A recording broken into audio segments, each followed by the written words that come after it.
Yes guys, welcome back to another episode of The Squared Circle, and here are 5 reasons why Oleksandr Usyk is destined to win Fight of the Year. Once we get to 2,000 subscribers, we will be giving away a limited edition Ring of Fire glove. If you can see there, you see that? 1 of 100, limited edition is 1 of 100. And also we will be giving away a Tyson Fury Oleksandr Usyk Ring of Fire comic, which was only available for people who were at the rematch of Usyk Fury 2. So if that tickles your fancy, you want to win these, make sure you subscribe, and once we get to 2,000, we'll be giving those away. You know, once these guys retire, it will be something of value. Let's get into the video and my 5 reasons for why Oleksandr Usyk deserves Fighter of the Year. He was involved in the biggest fight of the year. What Usyk did on the night was, beyond remarkable. He was involved in 2 of the biggest fights of the year, more importantly. The first fight, Ring of Fire. How many eyes were on both fighters on the night? It was definitely a pressure, it was a pressure cooker of a night, to be honest, you know what I mean? So I think Usyk, if you're involved in the biggest fight of the year, you definitely have a shout for being the fighter of the year. And by biggest fight, I don't mean specifically like the publicity event or the celebrity views or the pay-per-views. I'm on about the most pressurizing, important boxing fight of the year, and the first heavyweight championship, undisputed heavyweight championship of the world in 25 years. It has to be that one. It has to be that one as the biggest fight of the year, and I think a lot of people will agree with me. And the fact that Usyk made history on the night, being the first undisputed heavyweight champion of the world in the last 25 years, definitely warrants it being the fight of the year. And these 2 fighters also have been, bumping heads in negotiations for the last 2-3 years. So the fact they actually got it up and running, you have to respect that as well. And also the rematch as well, probably one of the biggest fights of the year as well. In my opinion, I had it Fury Usyk 1, the biggest fight of the year, then Beterbiev Bivol, and then Usyk Fury 2. So those are my top 3 biggest fights of the year. And Usyk was involved in 2 of those. So that has to be accounted, doesn't it? Because if you're involved with these massive fights, you have to be looked at. You have to be.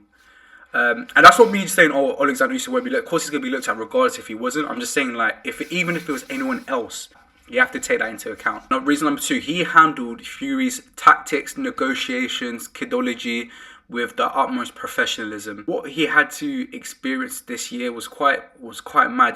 Back in February, they were meant to fight for the undisputed championship of the world, and it got delayed due to Fury's cut. And that must have, annoyed Usyk, right? But the fact that Usyk still, shrugged his shoulders and got on with life and got on with it, you have to respect that. During the whole build up of both fights, Fury was, trying to get under Usyk's skin in different ways. The first fight, he was trying to play that silly kid, wind Usyk up. The second time, he was trying to intimidate Usyk. But one thing about Oleksandr Usyk, you can't intimidate the guy, You can't intimidate him. He is intimidation proof. There was a lot of bumping heads. There was a lot of he said, she said. There was a lot of a blame game. And the fact that he had to deal with it, the way he dealt with it was really classy.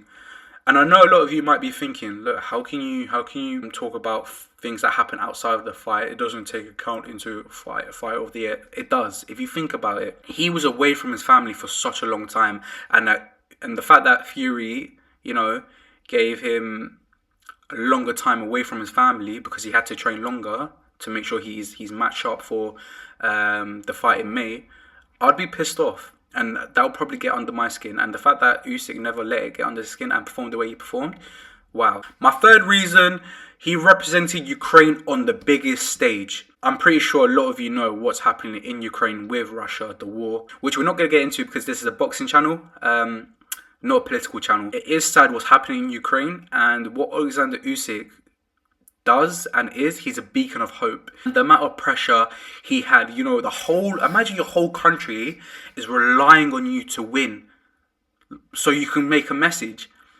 And Usyk, the amount of pressure he had in 2024, he ate it like it was nothing. And you have to respect it, you have to admire it. You're going to hear a lot of respect and admiration during this video because that's what Oleksandr Usyk, shows. And you got a whole country behind you to need you to win these fights, and you do it. Oleksandr Usyk is an inspirational hope. You know, if you think about it, he actually is close to Muhammad Ali than a lot of fighters are. We always say like, oh, Fury and Usyk. I mean, so we always say Fury's like got the charisma of Ali, but Oleksandr Usyk has the hope of Ali. You know, the inspiration of Ali, the motivation of Ali.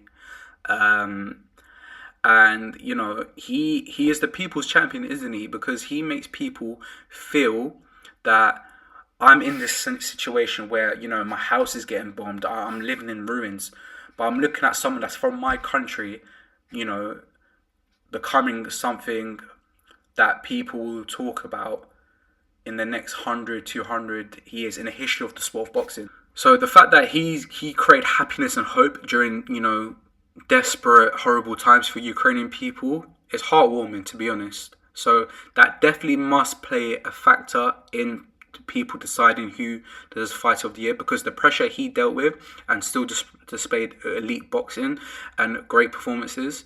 You gotta respect it, man. This kind of leads to my fourth reason. He displayed elite focus and discipline throughout 2024. So, like I was saying previously, Fury made him wait longer, made him stay away from his family. I think Usyk was saying that he missed all of his children's birthdays. He missed a lot of holidays because he was training for this fight. And still had that discipline and focus for the duration of time. Like, I'm a procrastinator. Like, I can switch off in like 20 seconds. But the fact that Usyk can go for years, pretty much, with an elite discipline focus to have an end goal, you got to admire it once again. But, you know, not only that, also, his father passed away in 2012. And you can tell it left a very devastating, traumatic effect on Usyk. But the fact he uses it as fuel to achieve his goals, where a lot of people probably use it as use it into depression. Not say use it is not the right word, but you know, it will cause depression, which is understandably so. Definitely shows the character of Oleksandr Usyk. And, you know, also, what did I say? I was about to cry. Wow, emotional times. But yeah, also Ukraine as well. So those three factors, the stuff that he's been through in his life, and use it as fuel for the biggest fight of your life, you got to respect it. Because that's an elite mentality. The fact that you can use your pain and suffering as fuel to achieve what you want to achieve in life. Like, Oleksandr Usyk is not just a person who is an elite boxer and that's why you admire him. He's also a champion of a person, if that makes sense. You know, he's got everything you want. He's got charisma, he's got bravery, he's got respect, he's got class, he's funny. Like, I've stood next to Oleksandr Usyk. He's a big guy and he has his chest out. He has an aura. So you don't only want his box skills. You want his personality and his traits of a human being. He has those. I love Oleksandr Usyk. He's my favorite fighter of all time, to be honest. Because of what he represents in and out the ring. My fifth and final reason, he solidified his legacy in boxing's most prestigious division. We know the heavyweight division is the blue chip division, right? And, you know, Usyk moving up in weight and what he did to Tyson Fury, the size difference was beyond belief. You know, Fury was way bigger than Usyk, and Usyk made Fury, you know, fight on the back foot. Imagine Oleksandr Usyk was walking down Tyson Fury. Before these two fights, you can never think that would happen. And it did. And he probably goes down as one of the best heavyweights of all time. In my opinion, he might even be a top 5. And I know other people will say, how can you say that? Because this guy will mash up this guy. But look at the accolades. He becomes a Olympic gold medalist, undisputed cruiserweight, and undisputed heavyweight. Like, no one's ever done that in the sport. So not only is he one of the greatest heavyweights of all time, he's probably one of the best fighters of all time. He's a generational great. Think about it. I think the only people that might stand a chance against Usyk is Ali, Foreman, Mike Tyson, Lennox Lewis, maybe Larry Holmes. I think he beats Holyfield. And I'm trying to think of any other fighter. Let me know in the comments below if you think any other fighter has a chance against Usyk. But yeah, I think those fighters probably have a chance against Usyk. Besides those fighters, I can't really see anyone else beating Oleksandr Usyk if he did those fantasy fights, right? And yeah, he definitely solidifies himself as one of the greatest heavyweights of all time. And when he retires, I think a lot of people will think he might go into that top 5. And he does belong into the top 5. I remember Carl Frampton telling me that a lot of people don't appreciate fighters while they're fighting, but when they retire, you know, they look at them as boxing gods. And Oleksandr Usyk, I think that will happen for him. I think right now it's fair to say he's a generational great, and he's one of the best fighters that's ever lived. And he's one of the greatest fighters of all time. But that is the end of the video. What do you guys think? Do you guys think Oleksandr Usyk has to be 2024 Fighter of the Year? I think he is the front runner, and I think no one's close to him. If you guys disagree, let me know in the comments below. Who's close to Oleksandr Usyk? But in my opinion, he will be the 2024 Fighter of the Year. Let me know in the comments below what you guys think. Will he be 2024 Fighter of the Year? Anyone else has a shout? Is Oleksandr Usyk one of the greatest fighters of all time? Make sure you guys like, comment, and subscribe. Get us to 2,000 to win those prizes. Peace out.